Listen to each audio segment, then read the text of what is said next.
इमाम अली अलैहिस्सलाम की खिदमत में एक शख्स आकर अर्ज़ करने लगा, या अली, वो कौन सा अमल है जिस अमल से मौत के वक्त फ़रिश्ता मौत इंसान की ताज़ीम करते हैं और उसकी रूह सुकून से कब्ज़ करते हैं। बस जैसे ही ये पूछा गया तो इमाम अली अलैहिस्सलाम ने फरमाया, ए शख्स, वो 3 अमल हैं जो इंसान ये 3 काम करता है तो फ़रिश्ता मौत उसकी ताज़ीम करते हैं।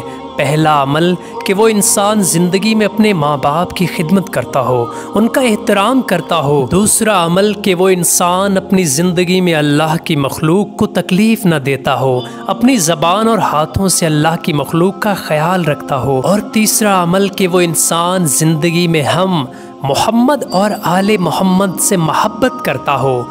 याद रखना, जो इंसान ज़िंदगी में ये 3 काम करता है तो मरते वक्त उसकी मौत आसान होती है और फ़रिश्ता मौत उसकी ताज़ीम करने लगता है।